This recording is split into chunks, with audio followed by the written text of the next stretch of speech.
지난 영상에서 성숙해지려면 공격성을 다룰 줄 알아야 한다고 했는데요. 그렇게 되려면 내가 무슨 짓을 해도 끄떡도 하지 않는 누군가가 필요하다고 했어요. 유아에게는 주로 엄마가 이런 역할을 한다고 했죠. 아이는 이 경험을 통해 세상에는 내 생각대로 안 되는 게 있다는 걸 알게 되고, 그러면서 현실에서 만나는 좌절을 견디는 힘을 갖게 된다고 했습니다. 근데 이걸 보고 어떤 분이 정말 엄청난 걸 해줘야 하는군요. 라는 댓글을 다셨어요. 예, 맞아요. 엄청난 거죠. 하지만 그렇게까지 부담 갖지 않아도 됩니다. 엄마가 아이한테 해주는 게 대단한 일인 것도 사실이지만, 근데 대부분의 엄마가 큰 문제 없이 이런 일을 하는 것도 사실이에요. 뭐 적절한 비유인지는 모르겠지만 대한민국 남자라면 특별한 예외가 아닌 한 군대 갔다 오잖아요. 그게 뭐 엄청난 거라고 생각하지는 않죠. 그냥 다 하는 거예요. 뭐 그런 거 비슷한 겁니다. 오늘은 이전 이야기를 좀 보충해서 설명해 볼게요. 이거 자꾸 육아 콘텐츠가 되어가는 것 같은데 하여튼 중요한 내용이니까 이야기를 해보겠습니다. 이게 아기 얘기인 것 같지만 아니에요. 성인과도 다 관련이 있습니다. 개인적인 의견이 포함되어 있으니까 참고만 하시기 바랍니다.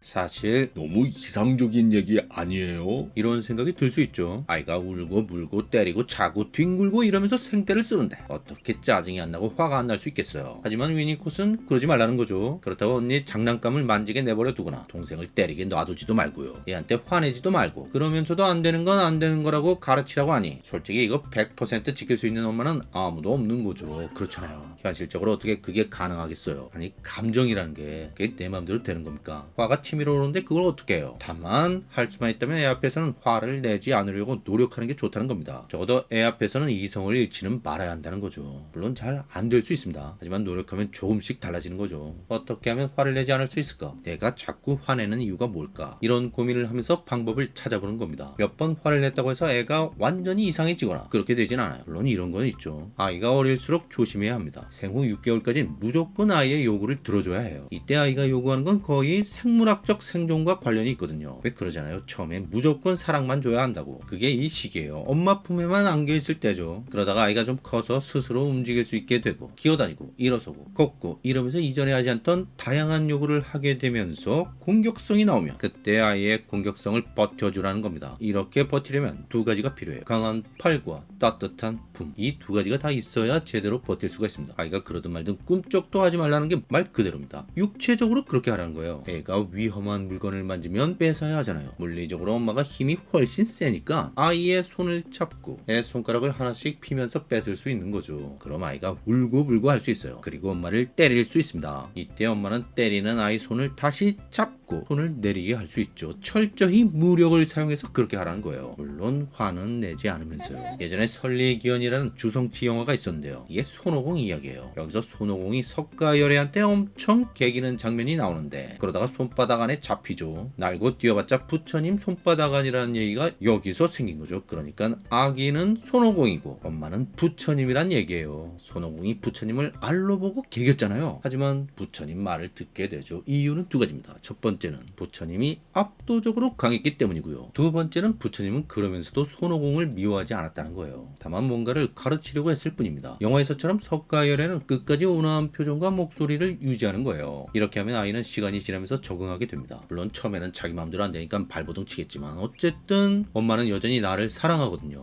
그리고 어차피 해봤자 먹히지도 않는 행동은 줄어드는 거고요. 여기서 또 생각나는 댓글이 있는데요. 이런 게 강아지한테도 적용되나요? 하는 질문이에요. 똑같지는 않겠지만 비슷하다고 봅니다. 훈육이라는 게 훈련과 비슷한 개념이거든요. 습관을 만들어주는 거예요. TV 반려견 프로그램에 문제견들이 많이 나오잖아요. 훈련사가 방문해서 진단해보면 걔가 이 집에서 서열 1위라고 하는 겁니다. 그 얘기를 듣고 집 식구들은 어리둥절하죠. 아니 우리 또치가 입질이 있긴 하지만 그래도 서열 1이라는 생각은 못했는데. 왜냐면 소형견이라 덩치가 큰 것도 아니거든요. 실제로 맘먹고 싸우면 사람이 질 리가 없죠. 근데 왜 서열 1위일까요? 서열 1위라는 건 강아지 정신세계에서 그렇다는 거예요. 강아지가 자기 마음대로 해도 제재를 받지 않으니까 지가 제일 센 줄 아는 겁니다. 가끔씩 좀 깨긴다 싶으면 입질 좀 해줘서 혼내주면 물러나 버리곤 하니까 강아지 입장에선 그렇게 보인다는 거예요. 근데 훈련사가 그걸 어떻게 바꾸죠? 소리 지르고 두들겨 패서요? 그렇지 않죠. 훈련이란 게 그냥 소파 중앙에서 내려오게 하고 올라가려고 하면 몸으로 막고 입질하면 밀치고 무시하고 무시하고 그런 게 다예요. 때리는 것도 아니고 화를 내지도 않습니다. 그런데 갑자기 걔가 좀 이상해지죠. 낑낑대면서 불쌍한 척도 하고 그러다가 결국 시간이 지나면 알아서 거실 중앙이 아니라 한쪽 구석에 자리를 잡고 앉아요. 참 희한하죠. 훈련사는 걔가 좀 우울해진 상태인데 어차피 겪어야 할 일이니까 며칠 지나면 나아질 거라고 합니다. 이 강아지는 충격을 받은 거예요. 자기 생각대로 안 되는 게 있다는 걸 처음 경험한 거죠. 그걸 블로킹이라고 하나요? 소파에 아무리 올라가려고 해도 사람이 막으니까 안 된다는 걸 그때 한 거예요. 그리고 거기서 사람이 한 발짝 앞으로 나가니까 바로 밀려버린다는 것도 그때 한 거고요.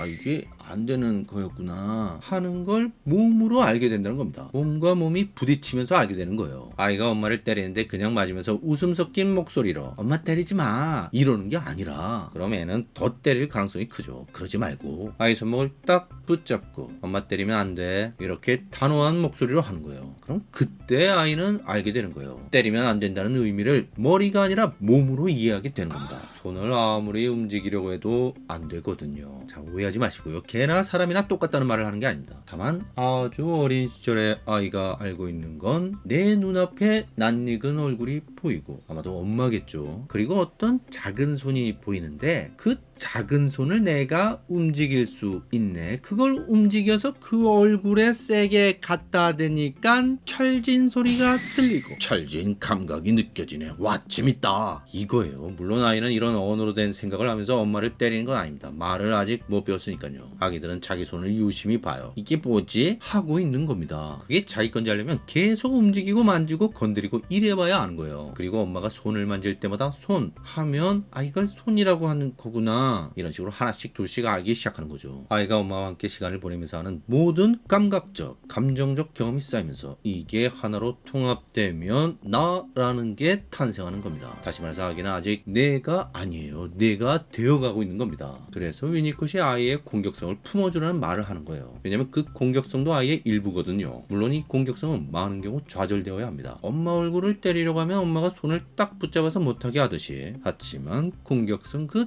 자체가 나쁜 건 아니에요. 그냥 손을 붙들고 못하게 하면 되는데 너무 과민하게 반응해서 아이한테 크게 화를 내거나 무섭게 소리를 지르면 아이는 공격성을 억압하게 됩니다. 그래서 공격성이 나의 안으로 들어오지 못하고 나의 밖에 놓이게 돼요. 공격성이 나와 분리가 되는 거죠. 나로 통합되지 못하고 바깥 어두운 공간에 남게 됩니다. 심리학자마다 조금씩 의미는 다르지만 프로이트의 이드, 융의 그림자가 다 이런 걸 말하는 거예요. 위니콧은 공격성이 일종의 생명력 같은 거라고 봤어요. 그래서 창조성과도 연결이 됩니다. 융도 그런 얘기를 해요. 그림자는 생명력과 창조성, 힘의 근원이라고. 이게 없으면 사람이 무미건조해지는 거예요. 왜 그런 거 있잖아요. 얌전한 모범생인 줄로만 알았는데 은근히 터프한 데가 있어요. 그럼 사람이 왠지 다시 보이는 거죠. 그림자가 나의 인격으로 들어와야, 다시 말해서 공격성이 나의 일부로서 통합되어야 뭔가 매력이 있는 겁니다. 그런 게 전혀 안 보이면 뭐랄까 나쁜 사람은 아닌 것 같은데 재미가 좀 없는 거죠. 지루하거나 깝깝한 거예요. 이 통합이 잘 되면 현실의 인간관계에 어렵지 않게 적응하게 됩니다. 왜냐하면 현실의 인간이란 선악의 양면을 지닌 인간이거든요. 오로지 좋기만 한 사람, 무조건 나쁘기만 한 사람, 그런 사람은 실제로는 존재하지 않습니다. 이때 말한 좋고 나쁨, 선악의 기준은 사회적 기준일 수도 있지만 그보다는 나 자신의 기준일 경우가 많아요. 쉽게 말해서 나한테 좋기도 하고 나쁘기도 하다는 겁니다. 그래도 그게 별로 이상하지 않은 거예요. 그럴 수 있는 거고요. 원래 그런 겁니다. 경계성 성격 장애라는 게 있는데요. 이런 식의 양가적 감정이 통합이 잘 되지 않아서 생기는 겁니다. 이 장애가 심한 사람은 누군가 자기한테 잘해주면 좋은 사람이라고 생각합니다. 근데 가끔 그 사람이 나한테 잘 못해줄 수도 있잖아요. 그럼 그걸 견디지 못합니다. 상대를 칼같이 차단하거나 혹은 과도하게 비난을 해요. 상대방 입장에서는 황당한 거죠. 자기를 엄청 칭찬하고 좋아하던 사람이 사소한 일로 갑자기 태도가 180도 바뀌어서 욕을 하거나 싸늘하게 돌아서거나 이러거든요. 이게 왜 이런 거냐면요. 내가 만들어질 때 나의 안에 공격성이 들어오지 못해서 그런 거예요. 이 사람한테는 이제 공격성이라는 게 부정적인 것, 나쁜 것이 되어버린 거죠. 그래서 나쁜 게 나의 외부에 있기 때문에 나는 좋은 사람이에요. 근데 이 사람의 공격성은 사라진 게 아닙니다. 자기 눈에만 안 보이는 거지 그게 밖으로 투사가 되는 거예요. 그래서 자기와 비슷하다고 느끼는 사람한테는 엄청 칭찬하고 자기의 그림자, 공격 공격성이 보이는 사람한테는 엄청 비난하는 거예요. 사람을 크게 양극단으로 보고 같은 사람도 때에 따라 양극단으로 대하는 겁니다. 그래서 아이에게 혼을 내더라도 지나치게 심하게 하지 말라는 거예요. 아이가 엄마에게 맞추기 위해 자신의 공격성을 억압하게 되거든요. 하여튼 엄마 노릇하기 참 힘들죠. 가능하면 이런 공격성을 살려서 아이에게 살맛나는 인생을 살게 해주고 싶은데 그렇다고 그걸 너무 허용하면 사회에 적응하기 어려울 수도 있고 그래서 참 엄청난 일을 해야 하는군요 하는 댓글도 보이는 것 같습니다. 근데요, 오히려 그냥 좀 부족한 게 있는 엄마가 차라리 나을 수 있어요. 사실은 너무 잘 키우려고 하는 게 문제라는 거죠. 그 모든 걸 다 해내는 완벽한 엄마가 되려고 하면 반드시 실패합니다. 위니콧 이론의 핵심은 충분히 좋은 어머니인데요. 쉽게 말해서 좋은 엄마는 그냥 자연스러운 모성 본능에 따라 되는 거지 무슨 안내서나 설명서를 읽는다고 되는 게 아니라는 거예요. 우리가 알고 있는 보통의 평범한 엄마, 가끔씩 아이를 혼내기도 하고 아이 때문에 속을 썩이기도 하지만 누구보다 아이를 사랑하고 아이가 잘 되기를 바라는 그런 엄마가 바로 충분히 좋은 어머니입니다. 엄마의 완벽함이 아니라 부족함 때문에 아이는 더 좋은 사람이 될 수 있어요. 엄마가 만든 나로 사는 게 아니라 엄마로부터 시작했지만 결국 마침내 스스로 만들어가는 나로 살아가기 때문입니다.